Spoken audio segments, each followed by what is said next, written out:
Merci à tous d'être présents. Moi, je me présente, je suis Albin de la librairie autonome, si vous n'êtes jamais passé.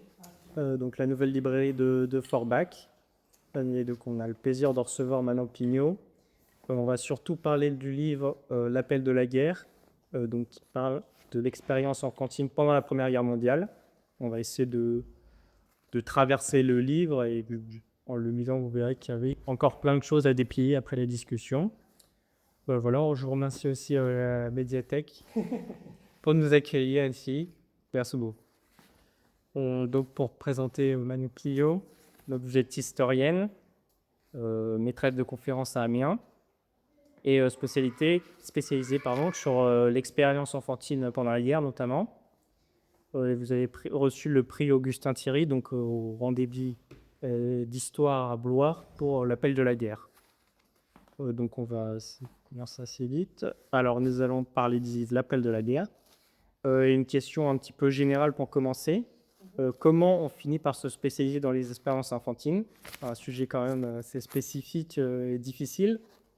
Et quels premiers éléments vont lancer pour écrire ce livre?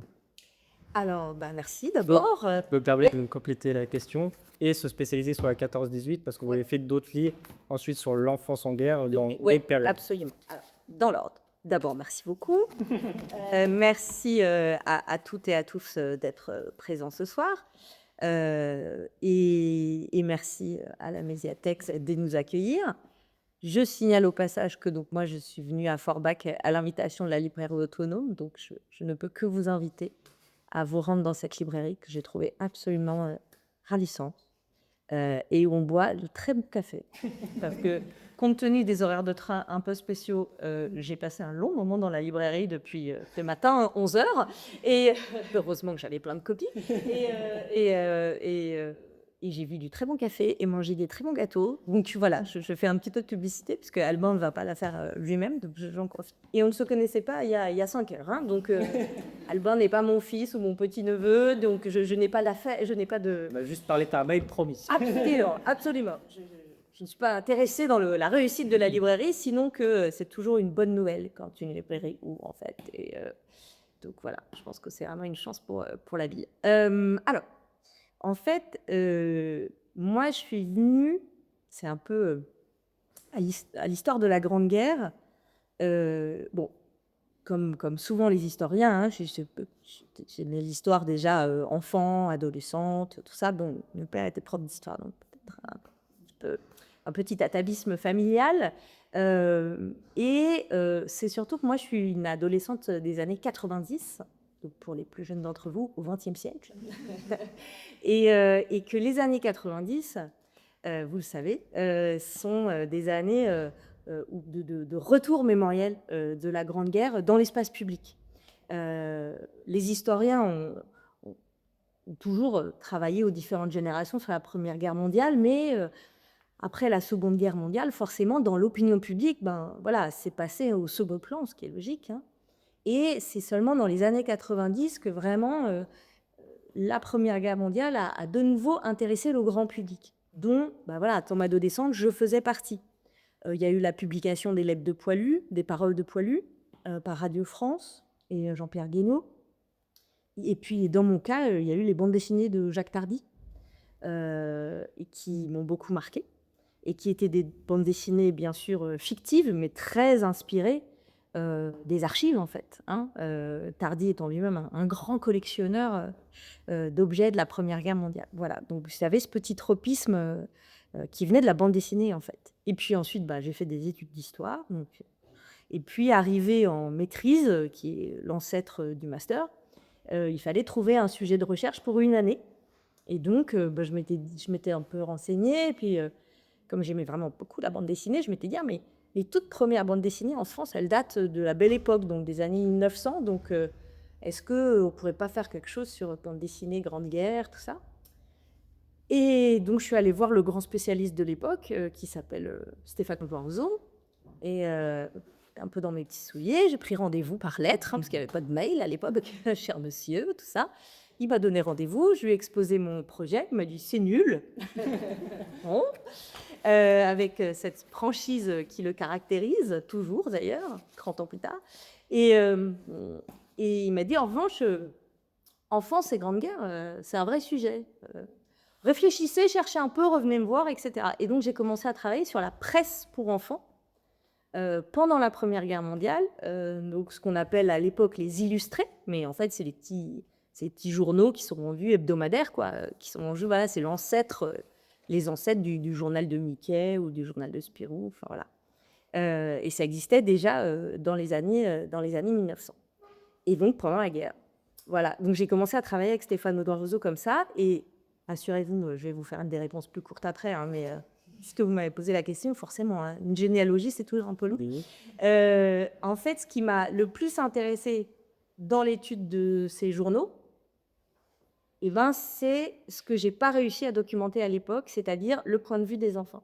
Parce que je lisais ces journaux, donc vous voyez le patriotisme, la germanophobie, puisque c'était des journaux français, une germanophobie très forte, très violente, y compris quand on s'adresse à des enfants très jeunes, enfin vraiment d'une brutalité, d'un racisme, vraiment.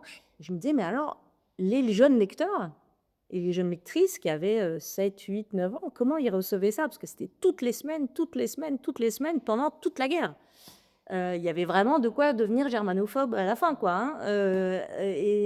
Sauf que là, bah, je me suis heurtée à un mur, comme souvent les historiens, c'est qu'il n'y avait plus d'archives, le courrier des lecteurs, tout ça, ça n'avait pas été conservé, en fait. Et donc, ensuite, plus tard, après, j'ai fait une petite pause dans mes recherches, j'ai passé l'agrégation, tout ça. Et puis ensuite, quand j'ai pu reprendre la recherche et commencer un projet de thèse avec Stéphane Audouin-Rousseau, puisque son accueil un peu abrupt ne m'avait pas découragée. Au contraire, ça m'avait beaucoup plu. Et on est toujours très proches aujourd'hui, on continue à travailler ensemble. Donc voilà, un vrai compagnonnage. Et ben, j'ai cherché justement où est-ce que je pouvais trouver le point de vue des enfants. Voilà, ce que moi j'appelle se mettre à hauteur d'enfant, c'est-à-dire essayer de documenter les expériences de guerre des enfants, pas seulement avec des sources produites par les adultes, même si elles sont importantes, mais aussi avec des sources, comme des documents, produits par les enfants eux-mêmes. Et donc, j'ai travaillé à partir des journaux intimes, des correspondances, des lettres, des dessins. Et puis j'ai eu la chance aussi de pouvoir faire une enquête orale, puisqu'on était à la fin du XXe siècle, au début du XXIe siècle, et donc il y avait encore des personnes âgées vivantes qui avaient vécu la guerre de 14 en vue. Et donc j'ai fait une enquête orale à travers la France avec mon petit micro et mon petit enregistreur. J'ai fait la tournée des maisons de retraite pour conserver la parole de ces anciens enfants. Et ça a été très éclairant d'ailleurs pour moi de pouvoir comparer les archives qui dataient de la guerre et puis les souvenirs que ces personnes en avaient. Donc c'est comme ça que je suis arrivée en fait à la question des expériences enfantiles. Et l'étape d'après, donc ça c'était mes deux premiers livres en 2004 et 2012. Mais celui-là, c'est l'étape d'après en fait. En fait, c'est une nouvelle recherche que j'ai entamée après ma thèse, une fois que j'étais devenue maîtresse de conférences à Amiens, pour faire un diplôme universitaire de plus. Hein, vous savez que les enseignants sont souvent en fait juste des enfants qui ne veulent pas quitter l'école. Vous savez ça.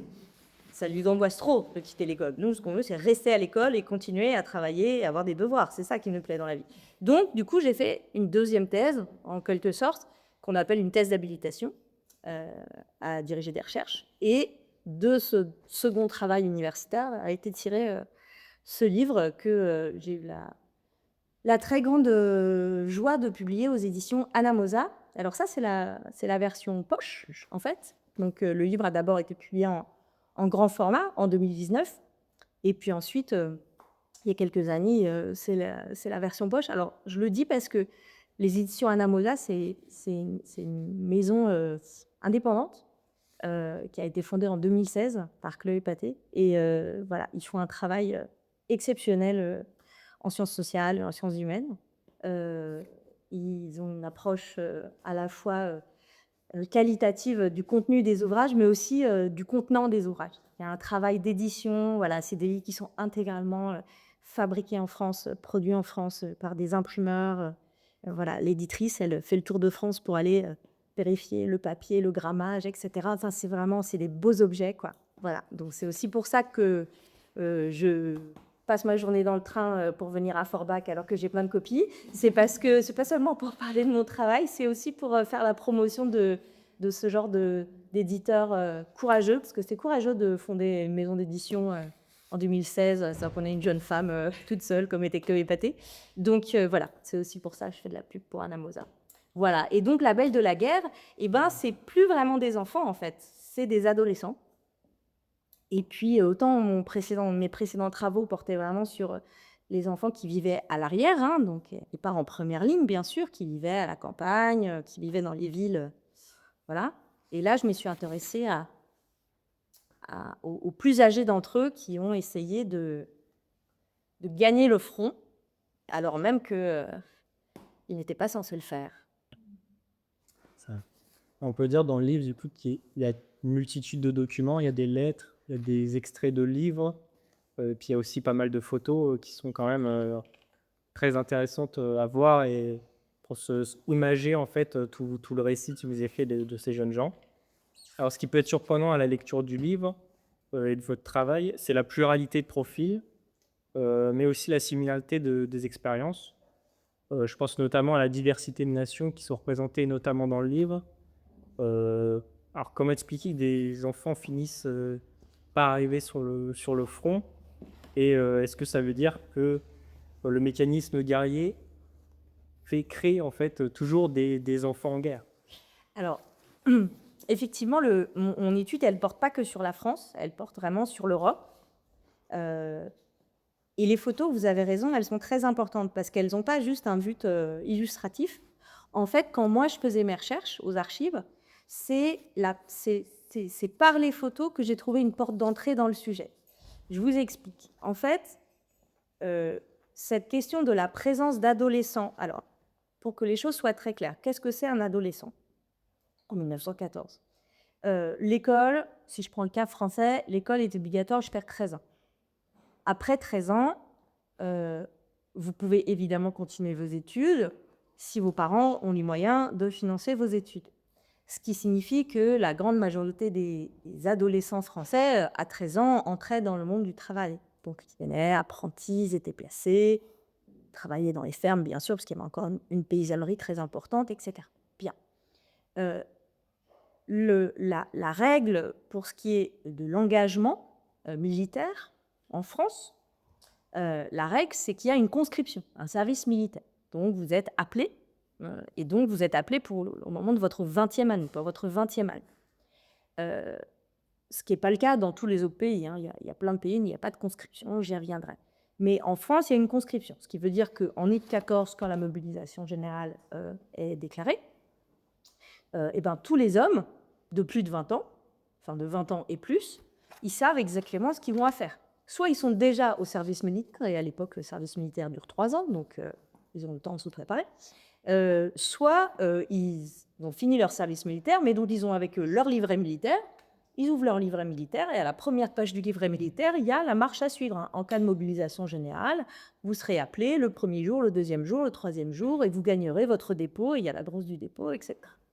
Et tout est très bien organisé, en fait. Ce qui est, ça c'est pas bon, après c'est des historiens prestigieux avant moi qui l'ont montré, ce qui est très frappant, mais ça vous l'avez sans doute entendu au moment du centenaire, c'est qu'en août 14, la très très grande majorité des hommes partent. Il y a très peu de rébellions, il y a très peu de refus de partir, on appelle ça l'insoumission. Il y a un taux d'insoumission très faible en août 14. Ça ne veut pas dire qu'ils partent tous en chantant la fleur au fusil, non, non, non, mais ils partent, la très grande majorité va partir résignée, mais va partir quand même. Alors ils partent aussi résignés en se disant que la guerre va être courte et que pour les plus optimistes qui seront rentrés pour les vendanges et puis pour les plus pessimistes qui seront rentrés pour la Noël. Mais bon, il y a quand même ce mouvement comme ça. La loi française dit qu'on peut se porter volontaire, devancer l'appel, à partir de 17 ans, à condition d'avoir une autorisation parentale. Donc, concrètement, dans l'armée française et dans beaucoup des armées des pays belligérants, on a une masse d'hommes à partir de 19-20 ans et on a des volontaires qui ont 17, 18, beaucoup de volontaires à 18, 19 ans. Moi, ce n'est pas sur eux que j'ai travaillé. Moi, j'ai travaillé sur ceux qui avaient moins de 17 ans, c'est-à-dire des adolescents vraiment qui n'étaient pas censés partir, à qui personne n'a demandé de partir, ça c'est ça qui est important, mais qui sont partis quand même, ou en tout cas qui ont essayé de partir, parce que la grande majorité d'entre eux ont été interceptés, soit par les gendarmes, soit pour ceux qui seraient arrivés jusqu'au front, sont identifiés puis sont renvoyés dans leur foyer, etc. Enfin, mais, en regardant les photos, britanniques, françaises, allemandes, russes, force est de constater qu'il y a des jeunes gens sur ces photos qui n'ont pas 17 ans. Et certains qui n'ont pas 16 ans, peut-être même pas 15 ans. Et il y en a qui ont vraiment l'air très, très jeunes. Et donc, de ces photos, alors même qu'on ne les trouve pas dans les autres archives militaires, je me suis dit, mais comment c'est possible, puisque nous, on voit bien qu'ils sont trop jeunes, comment c'est possible que les services de recrutement n'aient pas vu qu'ils étaient trop jeunes? Eh bien, la réponse, c'est que, évidemment, ils ont vu qu'ils étaient trop jeunes. Mais que, dans certains cas, eh bien, les agents de recrutement ont accepté de les garder, en sachant tout à fait que c'était illégal. Et toute la question, en fait, c'est de se demander pourquoi cette présence illégale d'adolescents, principalement des garçons, mais sur les fronts Est, et notamment en Russie, il y a aussi des filles, j'y reviendrai, cette présence illégale, elle est considérée parfois comme légitime. Donc c'est une différence entre la légitimité et la légalité de leur présence. Et donc, dans le cas français, par exemple, ils vont être inscrits en marge du régiment. Voilà. Donc, il y a le rôle du régiment et ils sont inscrits en marge. C'est-à-dire qu'ils ne sont absolument pas là, mais en même temps, ils ont réussi, ils ont pris un train, 2 trains, 3 trains, ils sont clandestins. Et ils veulent être là. Et une partie des hommes disent, puisqu'ils veulent être là, après tout, gardons-les.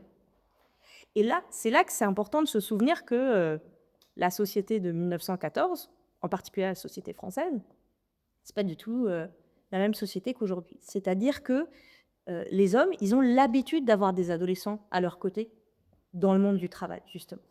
Ils ont l'habitude d'avoir des apprentis, ils ont l'habitude d'avoir des commis, ils ont l'habitude d'avoir des petites mains dans tous les métiers. Et donc, le fait qu'il y ait des adolescents de 14, 15, 16 ans qui arrivent et qui disent « nous aussi, on veut se battre, on veut rester avec vous », ça ne les choque pas comme nous, ça peut nous choquer aujourd'hui. Ensuite, d'une certaine manière, c'est rassurant aussi pour les hommes du front parce que c'est une manière de se dire ceux de l'arrière ne nous oublient pas complètement. Et puis, ils partagent une conviction commune, c'est-à-dire qu'ils se battent pour la même chose. Voilà. Donc c'est sur ces adolescents clandestins, en fait, en quelque sorte, que j'ai travaillé. Et donc, j'ai essayé, parce que comme je viens de vous dire qu'ils étaient clandestins, donc ils sont un peu camouflés dans les archives, évidemment. Ils mentent sur leur âge, ils mentent sur leur nom, parfois mais ils mentent sur leur sexe, parce qu'il y a des filles qui se rasent la tête et qui se font passer pour des garçons. Donc, évidemment, dans les archives, ils ne sont pas faciles à choper. Mais on les trouve quand même, parce que, par exemple, dans les archives britanniques, on les trouve parce qu'il y a des certificats de démobilisation. Et sur les certificats de démobilisation, il y a marqué « a fait une fausse déclaration sur son âge ». Donc, on sait que s'il a fait une fausse déclaration sur son âge, c'est bien qu'il était trop jeune pour combattre. Mais ils ont réussi. Alors, en Angleterre, c'est un peu plus subtil encore parce que jusqu'en 1916, il n'y a pas de conscription, pas de service militaire. Donc, c'est une armée de métier, numériquement assez faible. Et donc, au moment de l'entrée en guerre, ils lancent un grand appel au volontariat. Et il y a des grands mouvements comme ça d'engagement volontaire. Parfois collectifs, par exemple dans les universités anglaises, des grandes universités, Cambridge, Oxford, il y a des collèges entiers comme ça qui vont s'engager. On appelle ça les PAL battalions, les bataillons de copains. Ils ont 20 ans, hop, ils partent tous s'engager comme ça a vidé les universités anglaises. Hein. Et puis, c'est les a vidés durablement, parce que non seulement ils sont partis combattre, mais il y a une bonne partie qui sont morts, qui ne sont pas revenus. Mais il y a aussi que pour chaque volontaire qui signe, le sergent recruteur touche une petite somme. Et donc, vraisemblablement, en tout cas au début de la guerre, en 1914-1915, il y a des sergents recruteurs qui n'étaient pas très, très regardants sur la véracité des renseignements que les adolescents apportaient. Donc, un adolescent de 15-16 ans qui arrive et qui dit « Si, j'ai 18 ans, donc on le signe, parce que comme ça permet de toucher la prime. Et puis, bon, après tout, c'est pour la bonne cause. » Donc, voilà. Donc, il a fallu qu'il y ait un mouvement, notamment des familles qui protestent auprès de la Chambre des communes, et il y a un débat auprès de la Chambre des communes qui dit « Non, mais il faut arrêter. » Donc, on baisse la prime des sergents recruteurs pour essayer de calmer un peu les enthousiastes. Mais ce qui est marrant, c'est qu'on voit qu'il y a des garçons en Angleterre, ils vont se présenter à un premier bureau de recrutement, ils sont refoulés. On leur dit écoute, rentre chez ta mère et reviens dans 2 ans, quand tu auras du poil au menton. Hein. Mais pour l'instant, tu n'as rien à faire ici. Alors, du coup, ils vont dans la ville d'à côté pour essayer de se faire un, puis ça marche pas. Et dans les archives, on en a trouvé un, il en était 3 ou 4 comme ça, avant finalement que ça marche. Pourquoi ça marche? Parce que voilà, le sergent recruteur ce jour-là est plus conciliant qu'un autre, moins regardant, peu importe. Ou alors, où lui est plus convaincant, il a plus d'arguments. Mais enfin, il en fait 3 ou 4 avant que ça fonctionne. Et puis quand ça fonctionne, pas. Donc là, j'ai évoqué les hommes en fait, qui laissent passer ou qui accompagnent sur le champ de bataille. Ouais. Et aussi, on va essayer de voir quelles sont les motivations de ces jeunes gens pour aller vers... Oui, avant le départ. Exactement. Alors, ouais. Permet peut-être de... Si vous voulez lire un petit extrait. Ouais. C'est sur... là, c'est une lettre en fait d'un jeune homme qui va expliquer son excitation d'aller vers la mer. Ah oui. Hop. Merci. Attends, je mets là. Je regarde juste la note. Ouais. Ah oui, c'est Armand Vincent. Alors, Armand Vincent, c'est des souvenirs, donc c'est écrit rétrospectivement, et il n'a pas réussi à s'engager, mais il aurait envie de s'engager.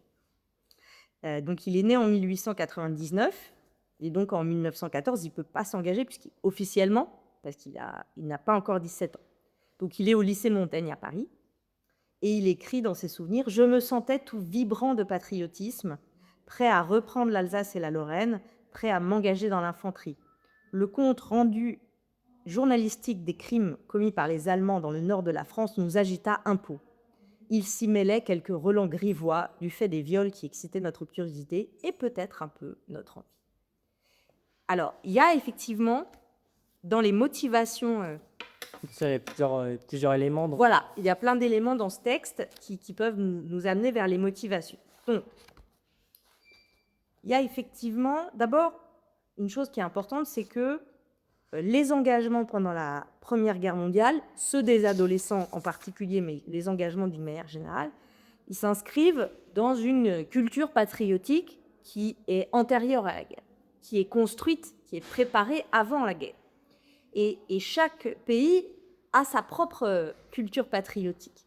Dans le cas français, c'est une culture patriotique républicaine et elle a été enseignée vraiment sur les bancs de l'école, dans le cadre de l'école forgée par les lois Ferry. Hein. Donc il y a vraiment, dans les années 1880, 90, 1900, un enseignement patriotique. On apprend non seulement l'amour de la patrie, mais on apprend que quand on est un garçon, un jour ou l'autre, il faudra défendre la patrie. Soit symboliquement en faisant son service militaire, soit concrètement en faisant la guerre. Donc, quand la guerre survient, c'est finalement une sorte de réalisation d'un programme qui existe déjà dans les têtes des jeunes gens. C'est pas une surprise, quoi. Ah bon, il faut aller combattre? Bah oui, ils y sont préparés. Hein, ils y sont même préparés physiquement parce qu'il y a des cours d'éducation physique, voire des sociétés de tir, d'apprentissage du maniement des fusils, etc. Donc en fait, il y a une sorte de propédeutique à la guerre qui existe déjà dans les décennies qui précèdent. Mais c'est vrai pour tous les pays, ça, même si c'est évidemment avec des particularités culturelles différentes pour chaque pays. Hein. Dans le cas de la Grande-Bretagne, c'est le culte de l'Empire britannique, la grandeur de l'Empire, plus une dimension sportive, une culture sportive très importante, comme une sorte de challenge. Le scoutisme en Grande-Bretagne, parce que le scoutisme se développe dans les années 1900 en Grande-Bretagne, et le scoutisme est directement lié au... Voilà, ça a été fondé par un militaire, c'est créé vraiment comme une histoire, c'est conçu comme aussi une préparation à la guerre. Et voilà, donc il y a effectivement des motivations patriotiques, bon. Mais ce n'est pas à mon avis les plus importants, notamment parce que ces engagements que j'ai étudiés, ils se situent surtout dans la première année de la guerre, 1914 ou 1915. Après ça s'effondre. Et ça s'effondre parce que tout simplement la réalité de la guerre revient aux oreilles des gens à l'arrière, revient par le biais des permissionnaires, revient par le nombre de morts qui ne cesse d'augmenter, revient par tout un tas de raisons, de prétextes. Et donc, on constate que vraiment le gros des tentatives d'engagement et des engagements réels des adolescents, c'est le début de la guerre. C'est-à-dire ce moment qui est un moment de grand élan patriotique, mais aussi un grand moment d'excitation. Je parle des adolescents. Tout à l'heure, je vous ai dit, la plupart des hommes, ils ne sont pas partis la fleur au fusil en chantant, ils sont partis résignés. Ça, c'est vrai pour les hommes. Mais pour les adolescents, il y a un climat de surexcitation, un climat d'euphorie, on va dire, avec cette idée de vivre un moment exceptionnel. La Grande Guerre, c'est un terme qu'on emploie dès l'époque, en fait. Dès 1915, les contemporains, ils parlent de la Grande Guerre. Tout le monde a conscience de vivre un événement extraordinaire. Or, ce qui est très intéressant, c'est que les enfants de moins de 13 ans, ceux qui vont à l'école obligatoire, sont les destinataires d'un discours de mobilisation où on leur dit, voilà, tout le monde a un rôle à jouer dans la mobilisation générale. Tout le monde a un rôle à jouer dans l'effort de guerre. Les hommes combattent. Les femmes travaillent, remplacent les hommes au champ. Bon, alors, on est bien d'accord que la très grande majorité des femmes travaillaient déjà avant 14, mais là, elles vont y travailler encore plus. Les paysannes en premier lieu, puisqu'elles vont faire la double charge. Elles vont faire leur charge habituelle plus la charge de leur mari. Voilà, les ouvrières, par exemple, elles vont prendre des emplois plus rémunérateurs et plus utiles pour l'effort de guerre dans les usines de guerre, dans les usines d'armement, etc. Bien. Et aux enfants d'âge scolaire, le discours de guerre dit, et vous, votre travail à vous, c'est d'être de bons élèves, de bons soutiens pour votre mère. Donc c'est une mobilisation, mais c'est une mobilisation très symbolique en fait. Il faut bien travailler en classe, il faut faire la quête pour les blessés, il faut faire la quête pour les orphelins, faut écrire aux soldats. Alors les petites filles, on leur fait tricoter pour les soldats, les petits garçons, on leur fait faire des colis pour les soldats, etc. Bien. Mais ça, c'est un discours qui s'adresse aux enfants. Donc, d'une certaine manière, les enfants, ils sont mobilisés dans le discours de l'effort de guerre, mais on leur donne des tâches très précises à accomplir. Donc, voilà. Les adultes, ils sont mobilisés dans l'effort de guerre et on leur dit, les hommes, ils doivent combattre. Donc, si vous avez 17 ans et plus, engagez-vous. Mais ceux qui ont entre 13 et 17 ans, on leur dit, mobilisez-vous, mais on ne leur donne pas d'espace de mobilisation concret. Il n'y a pas d'espace de mobilisation propre aux adolescents. Donc, soit ils sont mobilisés comme des enfants, si j'ose dire, dans le cadre scolaire, soit ils s'engagent comme des hommes dans les usines d'armement, mais forcément, il y en a une petite partie, c'est une minorité, mais ça dit quand même quelque chose, il y a une petite partie qui disent, oui, nous, on veut bien se mobiliser, et d'ailleurs, on essaye de gagner le front. Voilà. Et c'est cette petite partie-là qui m'intéressait. Et donc, dans ces motivations, il y a effectivement le patriotisme, il y a cette excitation, cette exaltation générale, cet enthousiasme général, et puis il faut bien accepter de le voir, il y a cette idée de vivre une grande aventure. Parce que pour un garçon du fin fond de l'Angleterre, monter dans un train, puis ensuite monter dans un bateau, puis ensuite arriver en France, et puis traverser la France. Alors, pour un garçon russe, je ne vous en parle même pas, en particulier pour le contingent russe qui a débarqué à Marseille et qui ensuite a été combattre sur le front d'Occident. Pour les jeunes Américains qui, à partir de 1900, s'engagent, on en a quelques-uns dans le livre, traversent littéralement les États-Unis, traversent l'Atlantique pour finir par combattre dans les Vosges. Vous imaginez, sans peine, je suppose, comment dire? Inattendu. Oui, voilà, c'est ça, le caractère totalement exceptionnel de cette aventure. C'est vraiment une aventure. Et beaucoup le décrivent comme ça au départ. C'est vraiment découvrir une autre région, découvrir un autre monde, découvrir, etc., etc. Et c'est là que la confrontation réelle va parfois poser problème pour certains, puisque pas tous, hein, mais pour certains, quand ils vont se retrouver vraiment sur le fond, quand ils auront réussi à mener cette aventure jusqu'au bout, parfois devant la réalité de la guerre et la violence extrême de ce que c'est que la guerre de 14, vont s'effondrer, littéralement. Et vont dire, en fait, j'ai menti, en fait, je m'appelle pas comme ça, je m'appelle comme ça, en fait, j'ai pas 18 ans, j'en ai 16, je voudrais bien rentrer chez moi, s'il vous plaît. Et c'est là qu'ils vont se retrouver coincés, parce que dans certains cas, on va leur dire, bon, très bien, tu te fais connaître, hop, on te remet dans un train et on te renvoie chez toi. Puis dans certains cas, on va leur dire, ouais, mais maintenant, t'es là, tu restes, serre les dents, ça va passer. Et donc, c'est vraiment, comment dire, c'est difficile, on ne peut pas définir une motivation. Je pense que c'est vraiment un ensemble de motivations avec l'une ou l'autre qui va prendre plus ou moins l'ascendant. Il y a aussi beaucoup de fils d'officiers. Donc là, on peut dire qu'il y a une culture familiale, hein, et pas seulement une culture nationale. On est fils d'officier, petit-fils d'officier, donc on a le sentiment qu'il va falloir jouer un rôle aussi à sa manière. Voilà. Et puis il y a des raisons plus tribales, le manque de nourriture, des choses comme ça. Alors oui, effectivement. Et Dans le cas des Canadiens, par exemple, il y a un historien canadien qui a fait une étude et qui montre que, ce qui n'est pas le cas des Français, mais dans le cas des Canadiens, la solde est assez importante pour les volontaires canadiens. Et donc, voilà, il y a des raisons économiques aussi, hein, qui font qu'un jeune homme issu de la classe ouvrière qui a du mal à se nourrir ou a du mal à nourrir sa famille va s'engager pour pouvoir toucher une solde conséquente et pouvoir ainsi nourrir sa famille. Donc, selon les pays aussi, hein, les motivations vont varier. ouais. Puis aussi avec le manque de repères aussi à l'arrière, avec le père qui est peut-être parti à la guerre, qui est peut-être même décédé, la mère aussi. Et du coup, l'enfant qui va essayer de chercher peut-être un accompagnement par la... Alors, c'est vrai qu'il y a aussi des cas. Alors, on est d'accord que je tire aucune vérité générale parce que c'est trop difficile je peux pas bâtir de statistiques, etc. Donc, j'ai plutôt, moi, essayé de reconstituer des parcours, parfois avec même des photos quand je pouvais, pour essayer de comprendre un peu les mécanismes. Voilà. Et j'ai pu constater qu'il y avait des mécanismes très similaires. La plupart des engagements commencent par des fugues, par exemple. Qu'on ait une famille ou qu'on n'ait pas de famille au départ, la plupart des engagements commencent par une fugue, par un mensonge, ou en tout cas par disons, une dissimulation de sa véritable identité, etc.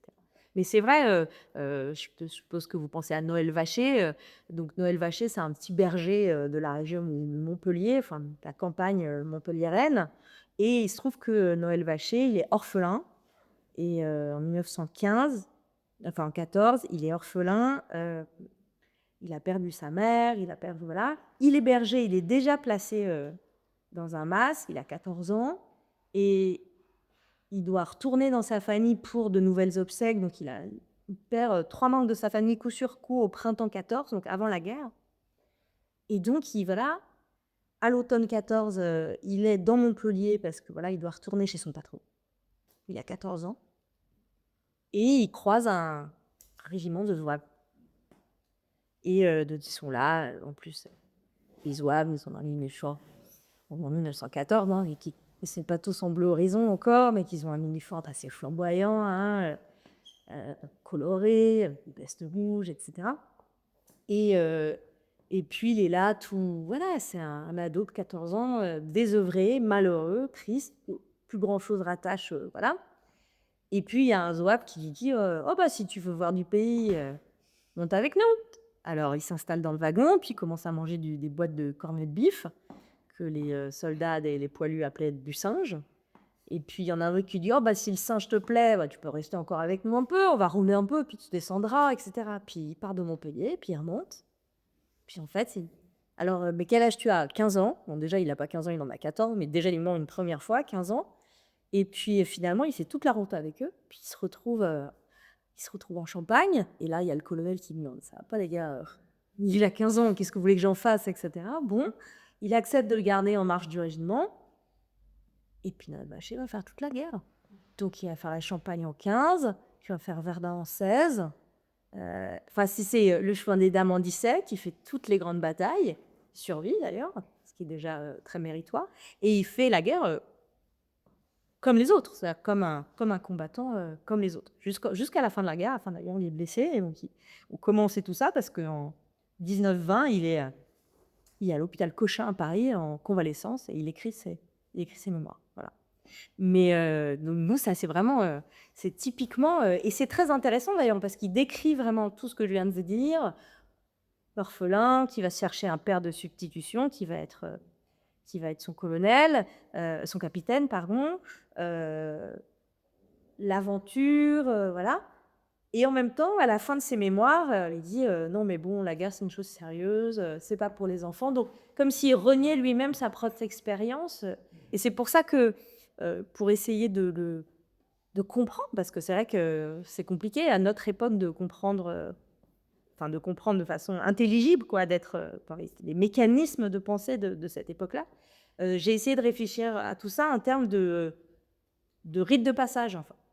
C'est-à-dire que vraiment, quand je lis la manière dont ces adolescents décrivent les étapes qui les conduisent d'abord à quitter leur foyer, puis à rejoindre le front, puis à être acceptés parmi les hommes, puis ensuite à revenir dans leur foyer, en fait, ce sont les étapes des rites de passage traditionnels qui, dans les sociétés traditionnelles, permettaient aux jeunes garçons de devenir des hommes, c'est-à-dire d'être choisis et adubés par des hommes déjà adultes qui leur faisaient passer un certain nombre d'épreuves, et à l'issue de ces épreuves, leur disaient: oh, c'est bon, tu peux rentrer au village, tu es devenu un homme mentos. Donc, vous l'avez évoqué, ils n'avaient pas eu seulement un rôle de mascotte. Quoi. Certains ont pu la voix, mais En plus, en plus, exactement. d'autres sont. Et je voudrais juste rajouter, parce que vous avez parlé de l'envie d'aventure, et donc d'aller sur le front et d'arriver sur cet ailleurs complètement inconnu, qui peut être une désillusion pour certains, mais pour d'autres qui ont un sentiment d'invincibilité. Ça, c'est complètement fou. Vous en parlez d'Henri, mais Oui. il a du mal à le comprendre, quoi. Alors, on a du mal à le comprendre, encore que ça reste une des caractéristiques de la période de l'adolescence. Hein. Les psychologues et les psychiatres qui travaillent sur cet âge, alors qu'ils appellent souvent la transition pubertaire, hein, parce qu'il n'y a pas vraiment d'âge de début et d'âge de fin, hein, ça dépend des enfants. Mais une des caractéristiques de cet âge-là, c'est effectivement ce rapport au réel. Alors, ils ne sont pas complètement stupides, ils le savent, hein, qu'à la guerre, on meurt.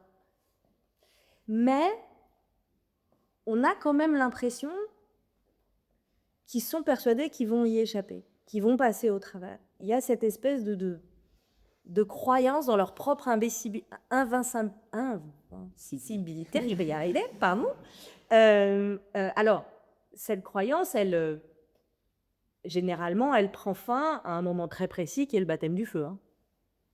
Au moment du baptême du feu, c'est-à-dire à la première confrontation réelle au feu de l'ennemi, qui peut être un bombardement, qui peut être un assaut, ça dépend évidemment des expériences, c'est le moment où ils redécouvrent qu'ils sont mortels. Et c'est là d'ailleurs que, si vous me passez cette expression un peu triviale, ça passe ou ça casse. C'est-à-dire, il y a ceux qui vont s'effondrer et révéler le mensonge de leur présence et révéler leur vraie identité, et il y a ceux qu'au contraire, ça va fortifier parce qu'ils sont dans une dynamique comme ça transitionnelle de passage, et qu'au contraire, ça va les galvaniser. Mais oui, non, il y a une... même il y a le récit d'un d'un jeune soldat américain comme ça, que j'avais retrouvé. Et donc j'ai traduit des passages pour le livre où là, il raconte sa montée dans les Vosges en 18 et voilà, il y a des explosions, et cetera. Et ça le galvanise en fait. On pourrait se dire ça le terrorise. Non, non, pas du tout, ça le galvanise. Il y a des cadavres de chevaux sur le bord, etc. Et il monte, ça y est, il y est, il arrive, ça y est, il va enfin voir la guerre.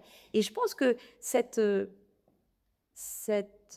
vision comme ça, totalement enthousiaste de la guerre, y compris de ses effets, elle n'est pas, comment dire, enfin, c'est pas quelque chose qu'ils ont inventé, c'est aussi des choses qu'ils ont lues, c'est-à-dire qu'ils sont aussi tributaires de leur lecture et notamment de la manière dont les journaux, la presse a parlé des combats au tout début de la guerre. C'est-à-dire, enfin, quand on lit quand même la presse qui est destinée aux civils au début de la guerre, c'est quand même une vision totalement idéalisée, totalement édulcorée, où nos troupes victorieuses ont avancé jusqu'à ont enfoncé la ligne ennemie, etc. Enfin, quand on lit la presse, on dit mais alors où est le sang, où est la boue, où sont les cadavres, où sont les mouches, où sont les rats? Il n'y a rien, évidemment. Bien sûr que non. Hein. La censure fait que tout ça, ça ne passe pas.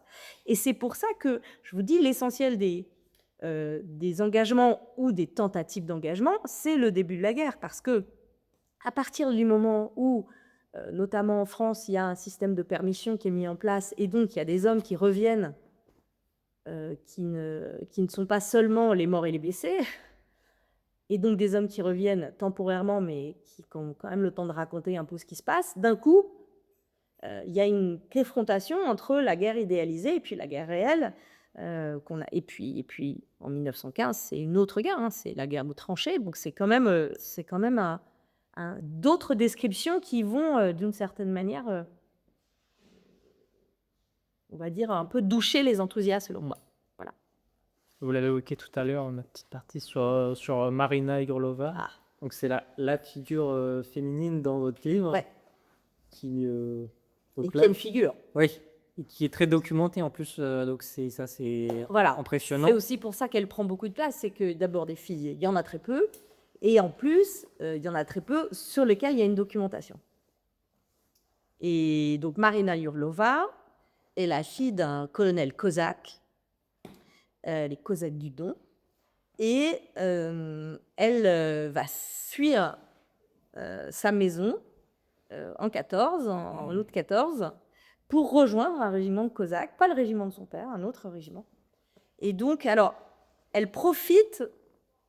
Alors, les Cosaques sont un peuple combattant, guerrier, c'est-à-dire qu'ils sont aussi bercés par une histoire où tout le monde combat, hein, avec toute une mythologie, enfin une légende des femmes cosaques qui combattent aussi au Moyen-Âge, etc. Et donc, elle raconte, parce qu'elle a écrit ses mémoires dans les années 30, elle raconte que quand la guerre est déclarée et que les hommes sont appelés, en fait, les femmes montent dans les trains avec les hommes pour les accompagner le plus loin possible. Sauf qu'à un moment donné, les femmes s'arrêtent quand même et puis elles repartent en arrière. Mais c'est des villages entiers, en fait, qui se déplacent pour accompagner les hommes vers leur premier cantonnement, qui ensuite les conduira vers le front. Donc elles ne vont pas jusqu'au front, mais elles les accompagnent jusqu'à la limite. Et donc Marina Yurlova s'échappe de chez elle, monte dans un train avec les femmes, comme ça, sauf qu'elle ne s'arrête pas. Elle continue. Et donc, elle, évidemment, assez rapidement perceptée. On lui dit, mais enfin, qu'est-ce que tu fais là, etc. Et donc, elle invente un gros mensonge. Elle change de nom et elle dit, voilà, je suis la fille d'un soldat, je cherche mon père, j'ai plus de famille, j'ai que mon père, je le cherche, etc. Évidemment, elle ne dit pas que son père, c'est le colonel Yurlov, parce que sinon, il la remettrait dans un train directement, il la ramènerait chez elle instantanément. Donc, voilà. Donc, on va lui donner un uniforme pour qu'elle passe un peu inaperçue. Et puis, pour être tranquille, parce que quand même, ça reste un environnement exclusivement masculin, de se rase la tête, parce que comme ça, elle est un peu plus tranquille, physiquement, je veux dire, elle est un peu moins menacée. Pas Et- parfois. Comment? Pas parfois, elle se rase la tête. Non, elle se rase la tête pour qu'on ne fasse plus de différence entre elle et les autres soldats du rang. Et puis surtout, elle va être la protégée d'un sergent qui va être une espèce de figure paternelle alternative comme ça, qui va lui apprendre. Alors, elle sait déjà monter à cheval, hein, c'est une fille de Cosaque, mais elle va lui apprendre le maniement du sabre, etc. Alors, au départ, c'est vraiment une mascotte, hein, elle est là, mais on ne la laisse pas prendre vraiment part au combat. Et puis un jour, on me dit, bah, ça y est, tout prêt, donc on prend son sabre, elle charge, etc. Et donc, c'est quand même... Alors, notre principale source, c'est le récit qu'elle en fait elle-même. Donc, évidemment, ça pourrait être sujet à caution, mais on a des photographies de Marina Yurlova en uniforme. Et on sait par ailleurs qu'il y avait pas mal de filles dans l'armée russe. Alors, c'est l'armée russe de 14, hein, c'est l'armée tsariste. Parce que, bah, d'abord, il y a des milliers de kilomètres de front, donc la surveillance de l'armée, c'est pas comme le front occidental, notamment côté français, avec un État très structuré, avec une gendarmerie qui surveille l'arrière-front et qui surveille les passages, etc. Bon, le front russe, c'est pas le front français, hein, donc du coup, il y a des passages beaucoup plus importants. Et puis surtout, plus la guerre dure, plus on commence à appeler aussi en renfort, à partir de 15-16, on appelle les femmes en renfort. Et donc, comme on appelle les femmes, il y a même un décret du tsar qui dit que les femmes sont autorisées à combattre. Donc, du coup, bah, les femmes, les filles, il y a moyen de négocier. Donc, c'est comme ça qu'on se retrouve avec pas mal d'adolescentes dans l'armée russe. Donc, Marina Yurlova, elle va combattre de 14 à 17 dans l'armée tsariste, et elle combat contre les Turcs, qui sont, eux, alliés avec les Allemands. Et puis, elle est très violemment blessée en 17, enfin, fin 16, plus exactement. Et donc, elle est envoyée à Bakou, sur la mer Caspienne, dans un hôpital militaire en convalescence. Mais elle a un choc... aujourd'hui, on dirait un traumatisme crânien. Elle a un choc vraiment très fort. Et puis, en plus, elle est très blessée, elle est grièvement blessée à une jambe. Et là, vraiment, à ce moment-là, elle est plus avec son régiment d'origine. Tout le monde croit que c'est un garçon, enfin, vraiment. Et c'est au moment où il y a un médecin qui veut lui couper la jambe parce que, voilà, elle est très blessée. Elle dit je suis Marina Yurlova, fille du colonel Yurlok, et je t'interdis de me toucher. Alors, le type dit tu veux garder ta jambe, elle va pourrir de gangrène, tant pis pour toi. Finalement, sa jambe guérit.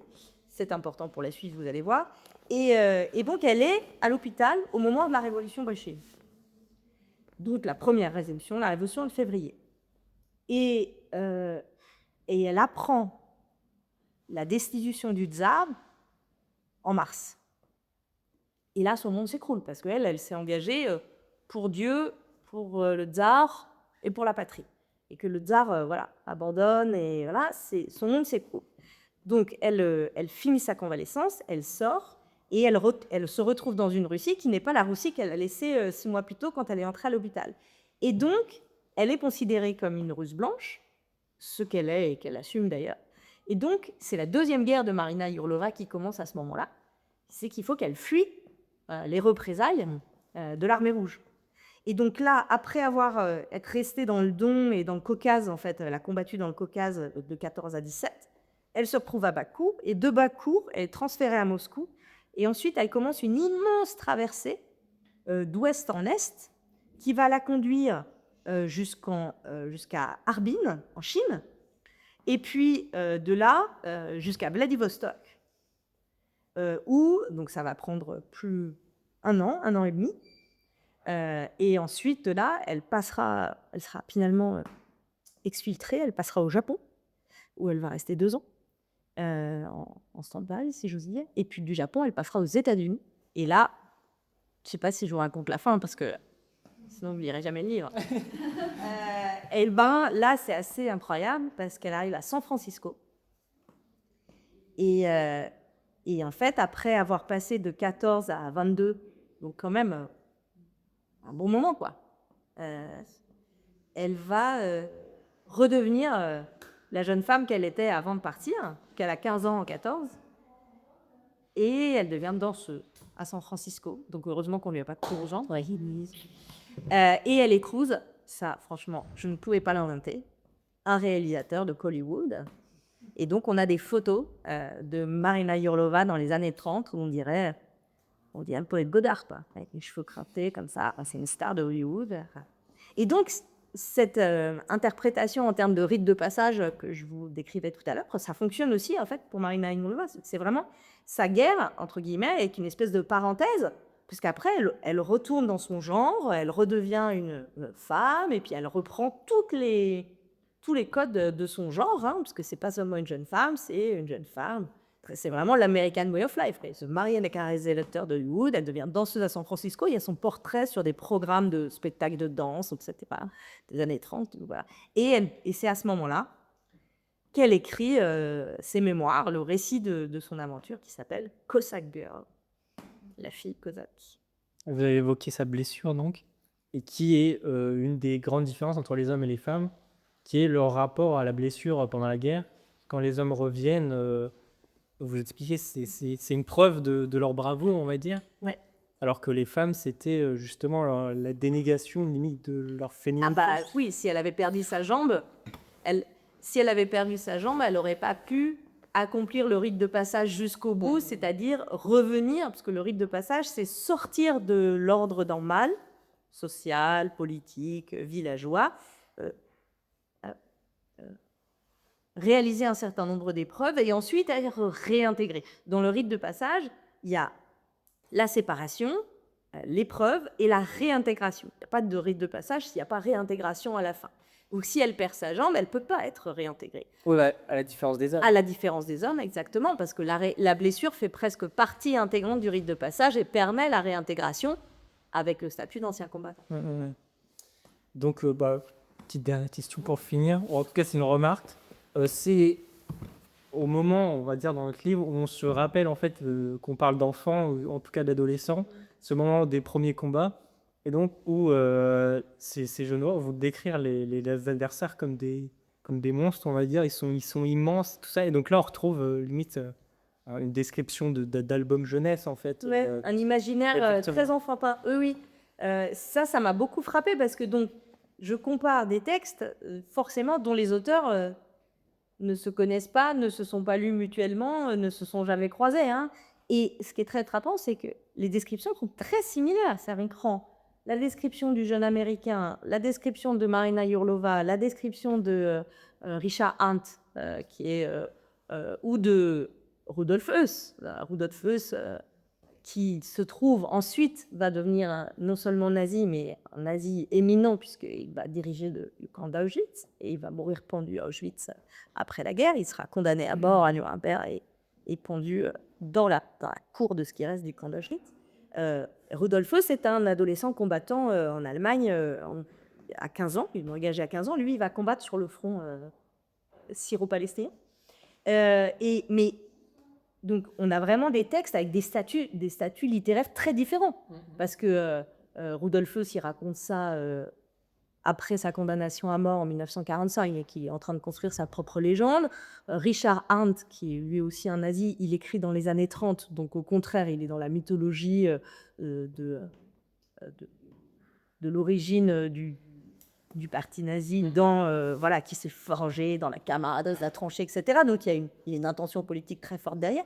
En même temps, il emploie des termes très similaires avec ceux qu'on va trouver sous la plume d'un adolescent américain ou sous la plume d'une ex-adolescente russe. Donc, comme quoi, il y a aussi des expériences communes. Et c'est vrai que la description du baptême du feu et du surgissement de l'ennemi, c'est toujours une espèce de gigantesque adversaire.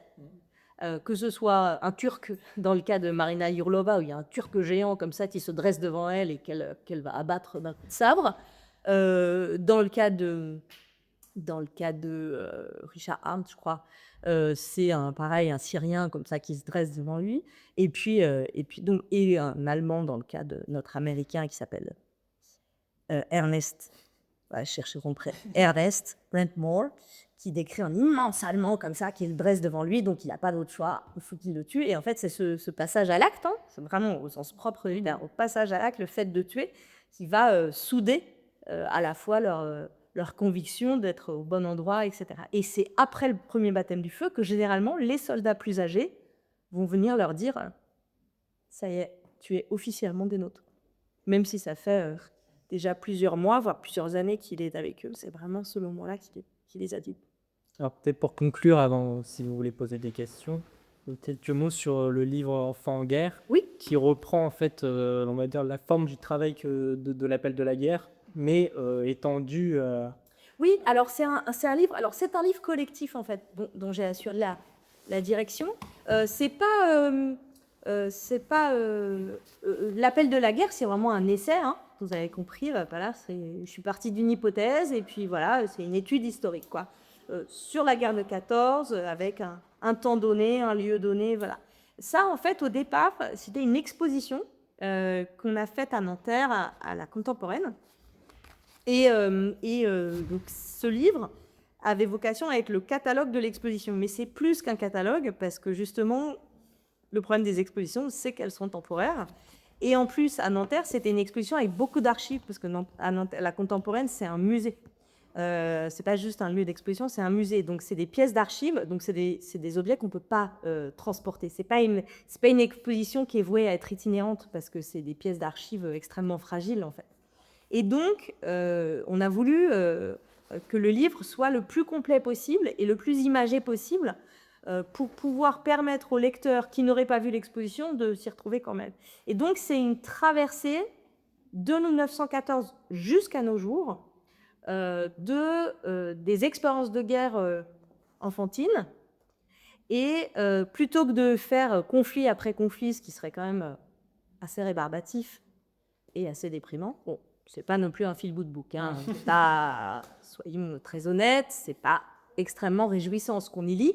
Mais ce qui est intéressant, c'est que justement, on a suivi une approche thématique et donc on réfléchit vraiment en termes d'expérience des enfants. Et donc, il y a une première partie sur les mobilisations des enfants au XXe siècle, depuis la guerre de 14 jusqu'à des mobilisations idéologiques beaucoup plus récentes, puisque on passe bien sûr, il y a l'Allemagne nazie, mais il y a l'Iran de la guerre Iran-Irak, on va jusqu'à Daesh et les lionceaux du califat, donc il y a vraiment des textes très récents qui sont écrits à chaque fois par des spécialistes de la question.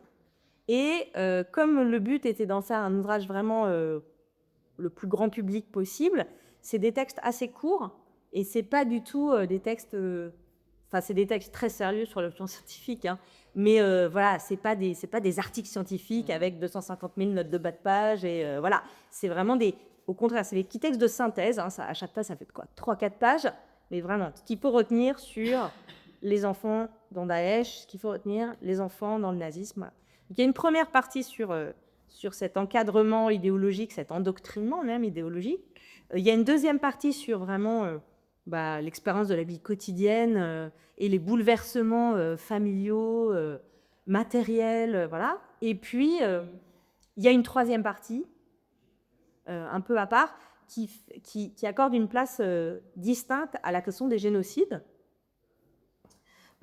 Pour une raison très simple, c'est que les génocides au XXe siècle, et malheureusement au XXIe siècle aussi, les génocides surviennent toujours dans des contextes de guerre. C'est d'ailleurs généralement parce qu'il y a une situation de guerre que la mise en œuvre du génocide est rendue possible. En fait, que ce soit les Arméniens dans l'Empire ottoman en 1915, les Juifs d'Europe pendant la Seconde Guerre mondiale, les Tutsis du Rwanda, en fait, le génocide, il est en préparation pendant des décennies avant. C'est-à-dire, si je prends les Arméniens, par exemple, ça fait le génocide des Arméniens, il survient en 1915 dans l'Empire ottoman, mais en fait, ça fait des décennies que dans l'Empire ottoman, il y a un discours anti-arménien qui est en cours d'élaboration. Il y a des pogroms, c'est-à-dire des massacres ponctuels, voilà. Et c'est parce que c'est la Première Guerre mondiale et que l'Empire ottoman est en difficulté sur le plan militaire en 1915 que le gouvernement jeune turc va désigner les Arméniens comme des ennemis de l'intérieur, comme la 5e colonne, et donc va pouvoir mettre en œuvre l'extermination du peuple arménien dans le contexte de la guerre. Mais pour autant, un génocide, c'est pas une guerre, c'est pas un conflit. Donc c'est pour ça qu'on a fait une partie à part, où on parle justement du génocide des Arméniens, du génocide des Juifs d'Europe, du point de vue des enfants toujours, et du génocide des Tutsis du Rwanda. Et donc, à chaque fois, vous avez 3-4 pages lumineuses des spécialistes de cette question, des spécialistes historiennes, et je dis historiennes parce que c'est des femmes, mais globalement, travailler sur les enfants, on trouve surtout des femmes. Mais on a quand même quelques hommes dans le livre. J'étais assez contente, notamment un très bel article de Bruno Cabane à la fin sur le droit des enfants. Oui, que ce voilà. Et à la fin, il y a quand même un article sur la construction d'un droit international de protection des enfants, parce qu'on s'est dit, il fallait pas que notre lecteur sorte complètement dépanné, voilà, merci beaucoup. Et voilà. Et donc, comme ça avait une fonction aussi de catalogue, le livre est très illustré, Ouais. et il y a beaucoup de... Pas que des photos aussi, il y a des dessins, il y a des articles de presse. Voilà, plein de en fait, il y a tous les types d'archives qu'on a pu utiliser dans l'expo et que par ailleurs, moi, j'utilise dans mon travail d'historienne, c'est-à-dire à la fois des sources sur les enfants, mais aussi des sources produites par les enfants. Si vous avez une question. Bah, bravo, bravo. Merci beaucoup. Moi, j'avais une question par rapport aux enfants. Est-ce qu'on a des traces d'archives d'enfants qui seraient fait tuer sur le front? Alors, moi, je travaille sur les adolescents, on est d'accord, hein. Oui, Pas sur les enfants. Les ados, des Ah ouais. moins de 17 ans, quoi. Alors oui, il y en a qui ont été tués, forcément. Mais on a des traces parce que comme il m'a oublié beaucoup.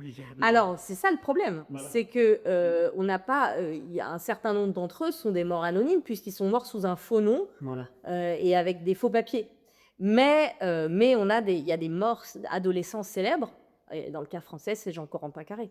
Ouais. Jean-Corentin Carré, vous êtes un spécialiste, donc vous savez, mais tout le monde ne sait pas. Donc je vais me tourner vers le reste de l'assistance pour expliquer qui est Jean-Corentin Carré. Jean-Corentin Carré est un vaillant breton, originaire du Faouët, dans le Morbihan. Si vous passez un jour par le Faouët, dans le Morbihan, il y a un monument à la mémoire de Jean-Corentin Carré. Et Jean-Corentin Carré s'est engagé de façon illicite dans l'armée. Il est allé s'engager en Charente, non, plus au sud encore, je crois, à Pau, en disant qu'il était originaire des provinces envahies, c'est-à-dire du nord-est de la France. Et quand vous êtes originaire des provinces envahies, vous ne pouvez pas donner d'extrait de naissance, etc. Donc c'était pratique. Et donc il a pris le nom de Georges Dutoit, il a dit qu'il avait 17 ans, alors qu'il en avait 15, etc. Et il est resté comme ça pendant 2 ans dans l'infanterie. Et puis quand il a atteint ses vrais 17 ans, il est allé voir son colonel, il lui a dit, bon voilà, en fait, ça fait 2 ans que je vous mens, en fait, j'avais pas 17 ans, j'en avais 15, maintenant j'en ai 17, je voudrais bien me réengager sous mon vrai nom. Et comme c'était un vaillant soldat, il a eu l'autorisation, donc il s'est réengagé officiellement sous son nom de Carré. Et c'est là qu'on retrouve l'aventure, il a demandé à être versé dans l'aviation, qui évidemment représentait le summum de l'aventure, avec cette espèce de toute la légende autour des as de l'aviation, Guilmer, etc. Et Jean-Corentin Carré se tue en mars 18, dans une bataille aérienne, il se tue en mal. Voilà. Donc on a quelques morts célèbres. On a Désiré Bianco à Marseille, qui est mort aux Dardanelles et qui, semble-t-il, avait 12 ans quand il a réussi à monter dans le bateau à Marseille. Alors lui, c'est un petit peu particulier parce que c'est la Légion étrangère. Comme vous savez, dans la Légion étrangère, ils ont des règles à part. Mais donc c'est un fils d'Italien, en fait. C'est des ouvriers italiens de Marseille, très pauvres, analphabètes, etc. Et Désiré Bianco va se faufiler. Alors lui, vraiment, comme mascotte, va réussir à s'embarquer à Marseille dans un bateau qui emmène des régiments de la Légion étrangère aux Dardanelles. Et il serait mort très vite en descendant du bateau. Alors, il y a toute une légende sur il a pris une balle, etc. Peut-être qu'il est juste mort de la dysenterie, parce que la dysenterie a quand même décimé la médecine française aux Dardanelles. Mais en tout cas, je suis en train de chercher, c'est pas à Toulon. Les archives de la Légion, elles sont pas à Toulon, elles sont à Aubagne, merci, voilà. Et devant le centre des archives de la Légion à Aubagne, il y a un monument à Désiré Bianco. Une question, voilà, et merci déjà. Ouais, je vous en prie. Vous avez parlé au début de germanophobie, donc peut-être comme étant une explication, mais après vous avez aussi parlé, de l'aspect presque positif que les adolescents voyaient dans ça, donc avec cette, façon pour eux de transitionner l'homme adulte et cetera. Mais est-ce que, la germanophobie, c'est quelque chose que vous avez ressenti, soit dans vos discussions en maison de retraite ou dans des écrits, ou une passe écrite, de ça? Oui, et surtout leur ressenti parce qu'à cet âge-là, c'est assez. Alors, les personnes âgées que j'avais interrogées, c'était des personnes qui étaient vraiment enfants. Donc, c'est pas des adolescents qui s'étaient engagés, hein. Mais effectivement, la germanophobie, ils en parlent tous. C'est-à-dire, alors, certains en parlent pour la regretter, rétrospectivement, mais alors, il y a tous, j'ai tout enregistré, hein, donc j'ai les bandes, ils disent tous, ah mais déjà, on disait pas les Allemands, hein, on disait des Boches. Tous, ils le disent tous. 90 ans, 95 ans, tous. Après, il y a des degrés différents. Ça, c'est très important parce que je pense que les expériences enfantines, elles ne sont pas uniformes. Au sein d'un même pays, tous les enfants n'ont pas vécu la même expérience. D'abord, la première différence majeure, c'est si vous avez un père au front ou pas. Et si vous subissez un deuil de guerre ou pas. Ça fracture l'expérience de manière vraiment irrémédiable, quoi. Il y a vraiment deux catégories. Il y a ceux qui ont perdu un père et ceux qui n'ont pas perdu un père. Mais bon, le fait d'être un garçon ou une fille, ça peut faire des différences très importantes. Mais il y a aussi une variable géographique. Et évidemment, pour les enfants qui ont vécu à proximité du front, d'une part, et encore plus pour ceux qui ont vécu en zone occupée, parce qu'il y a une zone occupée pendant la guerre de 14. Il y a les enfants du Nord, ils sont occupés pendant toute la guerre, puisque le front va traverser la Picardie, par la Somme, belle, et il va se stabiliser à peu près à hauteur de Ham, quoi. Et donc il y a toute une partie quand même qui va rester sous occupation allemande. Alors la ligne de front va bouger un peu en 17 et puis surtout après en 18, mais bon, il y a quand même à Lille par exemple, il y a les deux vieilles dames absolument merveilleuses que j'avais interviewées en Normandie et qui avaient passé toute leur enfance à Lille. Bon, elles ont vécu l'occupation allemande de bout en bout et elles le disaient d'ailleurs en étant un peu désolées, on dirait ah non mais où on est germanophobe, qu'est-ce que vous voulez, on sait qu'il faut pas, mais bon. Comment vous dire, on les a eus une fois, puis après on les a eus deux fois, parce que pour elles, en 40, par exemple, les Allemands ne sont pas arrivés, les Allemands sont revenus. Enfin, il y a vraiment, c'est quelque chose qui est très ancré et qui est presque physique, en fait, pour les enfants de la zone occupée. Et c'est presque physique pour une raison très simple, c'est que justement, en zone occupée, les enfants vont être particulièrement relégués à la sphère domestique. C'est-à-dire que, déjà, les filles, elles ne sortaient pas trop, hein, mais en temps normal, faut dire, les filles, on ne préférait pas qu'elles traînent dans les rues. Mais en temps d'occupation, les garçons non plus. Il y a plein de villages et même de villes où il n'y a plus d'école, où le système scolaire est désorganisé. Les écoles en zone occupée, elles ne tiennent que si le directeur ou la directrice décide de rester. Mais au moment de la grande pagaille de l'été 14, il y a plein d'instituteurs qui partent, qui ne savent pas d'ailleurs où aller, etc. Donc il y en a qui restent, il y en a qui partent, etc. Donc il y a une désorganisation scolaire qui fait qu'il y a beaucoup d'enfants qui vont quand même être un peu davantage relégués à la maison. Or, l'occupation, par définition, c'est une forme de guerre qui repose sur le saisissement de la zone domestique. L'occupation de la sphère domestique. C'est pas juste qu'ils occupent, ça veut rien dire, ils occupent. Ça veut dire qu'ils sont concrètement, ils sont dans les maisons. Ils sont logés dans les maisons. Il y a une chambre réquisitionnée, un étage réquisitionné, etc. Donc les enfants sont aux premières loges, en fait. Sont aux premières loges. Et donc ils sont aux premières loges de toutes les micro-agressions symboliques qui, évidemment, à l'échelle d'une guerre mondiale qui a fait 10 millions de morts en Europe, ça nous paraît dérisoire. Mais l'officier allemand qui va souiller la chambre qu'il occupe, qui va renverser ce pot de chambre exprès avant de partir, on est d'accord qu'à l'échelle de 10 millions de morts, c'est dérisoire. Mais à l'échelle d'un enfant dont c'est la maison, dont c'est l'espace domestique, et qui, quand l'officier allemand quitte la chambre, trouve une chambre souillée et des excréments partout, forcément, ça va ancrer le sentiment germanophobe en l'occurrence. Mais ça marche aussi Ça marche aussi pour les Allemands de Poméranie occidentale, par exemple, qui sont occupés par les Russes à partir de 1915 et qui subissent une occupation tout à fait similaire, hein, avec l'occupation des maisons, le vol des récoltes. Enfin, vous voyez, je veux dire, c'est pas propre aux Allemands. Hein, les Russes font la même chose dans l'est de l'Empire allemand pendant la guerre de 14. Et donc, forcément, c'est le fait de... Et ça, on le voit très bien dans les journaux intimes. Alors, les témoins rétrospectifs, ils le racontent, mais dans les journaux intimes de l'époque, même dans, je sais pas comment dire, dans la graphie des jeunes enfants qui tiennent leurs journaux, on peut voir qu'ils sont scandalisés par l'attitude de l'occupant. Alors là, en l'occurrence, il se trouve que c'est l'occupant allemand, mais c'est n'importe quel occupant, en fait. Un occupant, ça fait quoi? Donc, je me souviens, il y a une jeune fille comme ça, qui s'appelle Marie-Louise Conga, et elle dit, donc, ils sont à Sedan, dans les Ardennes. Donc, eux, ils sont occupés toute la guerre. Et donc, c'est pas très grand, Sedan. Hein.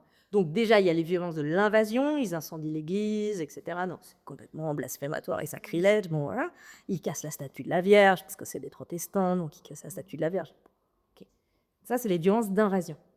Mais après, il y a les violences d'occupation, qui sont plus insidieuses. Les réquisitions, le cuivre, voilà. Et, par exemple, ils interdisent aux paysans de récolter leur propre récolte.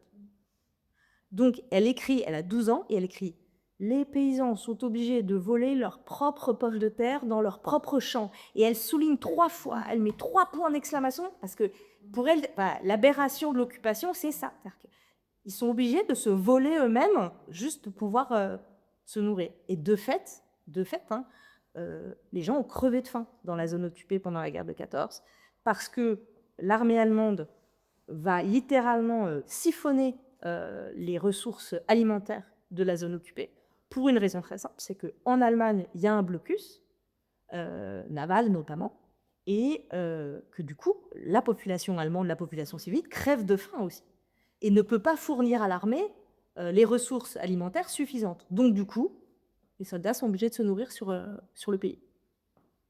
Mais il y a vraiment des situations de quasi-famine dans certaines zones de la zone occupée. Et d'ailleurs, il y a des études médicales juste après la guerre qui sont faites par des médecins français et qui montrent hein, que les enfants de la zone occupée ont un retard de croissance en taille et en poids. Ils font en moyenne 2 kilos de moins, 2-3 kilos de moins que les enfants du même âge de la zone non occupée, et ils ont quelques centimètres de moins. Enfin, c'est statistique, quoi. Il y a vraiment eu des carences. Voilà. Donc tout ça, forcément, ça nourrit le sentiment de germanophobie. Moi, je crois que pour la germanophobie aussi, il faut pas oublier qu'il y a eu la guerre de 70 avant, Oui, bien sûr. qui a aussi pesé lourd, surtout sur des régions comme ici qui ont été annexées tout petites. C'est que dans ma famille, j'ai mon arrière-grand-mère qui a vécu la guerre de 70, la guerre de 14 et la guerre de 40. Donc effectivement, pour elle, les boss, c'était... Voilà. C'est ce qu'on appelle le kir, c'est dans l'ordre. Non, mais c'est évident. C'est tout à fait vrai. C'est-à-dire qu'il y a une mémoire qui est réactivée. D'ailleurs, toutes les rumeurs des crimes, alors il y a des exactions bien réelles hein, commises par l'armée allemande à l'été 14, mais il y a aussi des rumeurs absolument fantasmées qu'on accuse les Allemands d'avoir commises, notamment les mains coupées, etc. Ça, c'est faux. C'est absolument attesté par les historiens. Il n'y a jamais eu d'enfant qui a eu les mains coupées par l'armée allemande à l'été 14. Mais en fait, c'est des rumeurs de 70 qui sont réactivées. Et d'ailleurs, c'est vraiment intéressant ce que vous dites, parce que si on réfléchit en termes générationnels, les enfants de 14, c'est les adultes de 40. Et donc, moi, c'est ce que j'explique toujours à mes étudiants quand je fais mon cours sur la Deuxième Guerre mondiale. Comment comprendre la massivité de l'exode de mai-juin 40? Parce que c'est un exode, c'est phénoménal l'exode de mai-juin 40. Il y a 8 millions de Français sur les routes. Il y a un quart de la population française qui part sur les routes et qui part pendant des mois. Alors que objectivement, ils vont se faire rattraper très vite, etc. Il y a eu un exode à l'été 14. D'abord, il y a eu un exode belge qui arrive ensuite dans le nord. Et c'est l'exode belge qui provoque un exode français. Mais cet exode français, il s'arrête assez vite à l'été 14, fin août, début septembre, c'est terminé. Donc il y a des réfugiés, hein. Il y a des réfugiés, ils vont jusqu'à Rouen en fait, des réfugiés. Ils vont jusqu'à Rouen, enfin, ou alors ils ne peuvent pas revenir parce que le front s'est stabilisé, ils ne peuvent pas regagner leur village, mais pauvres. Il y a eu un premier exode. Et moi, je pense que c'est vraiment important. Il y a une mémoire collective et une mémoire collective régionale. Et donc, quand les gens partent en mai 40, en fait, pour beaucoup, soit ils ont déjà vécu un premier exode, soit, même s'ils ne l'ont pas eux-mêmes vécu, ils en ont entendu parler quand ils étaient enfants. Et donc, cette espèce de terreur à la fois rationnelle et irrationnelle, parce que c'est irrationnel de partir à pied avec des charrettes quand il y a des divisions Panzer qui arrivent, on est d'accord, c'est irrationnel. Mais en fait, la rationalité ne compte pas dans ce moment-là, parce que c'est vraiment un moment comme ça de... Voilà. Et de la même manière, je pense que l'espèce de soulagement éprouvé par la majorité de la population adulte avec l'arrivée de Pétain au pouvoir, en tout cas au tout début, c'est parce que cette génération était enfant pendant la guerre de 14 ou adolescente, et qu'ils ont grandi, non pas seulement avec le souvenir, enfin avec la leçon d'histoire, mais avec le souvenir personnel de Pétain, le héros de Verdun de 1916. C'est vraiment, il y a vraiment un rejeu comme ça générationnel qui, à mon avis, peut expliquer quand même, parce que cet exode, il est phénoménal, mais on ne peut pas comprendre vraiment, enfin, on peut le comprendre, mais prendre la mesure de l'ampleur de l'exode de 40, ils sont revenus à la guerre de 14. Mais d'une manière générale, c'est toujours revenir à la guerre de 14, on est d'accord? Même pour le côté nazi, où ils vendaient la Seconde Guerre mondiale comme la dernière guerre, et après celle-ci, c'est fini, quoi. Oui, c'était déjà le cas en 14. Oui. Déjà, c'est la dernière des der, hein. Allez, c'est la dernière. Après, on est tranquille. Voilà. Bon, merci beaucoup en tout cas d'être venus. Merci à vous. Merci Manon. Merci. Et merci aussi aux éditions Anna Mosa et notamment Chloé Paté pour sa disponibilité et sa gentillesse. Je transmettrai. Merci beaucoup.